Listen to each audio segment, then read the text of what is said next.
رحمة الله تغشاك يا أخ عادل محمد إسماعيل السقلدي، وأعظم الله أجر والديك ومحبيك وأصدقائك. لقد كان من أنبل الشباب وأشجعهم وأفضلهم وأكرمهم. كان رجل طموح يناقش هموم الناس وأوضاعهم ومشكلاتهم.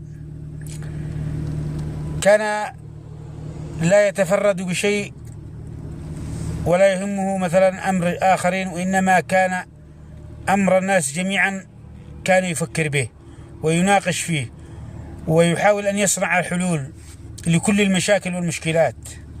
كان رجل ذات طموح،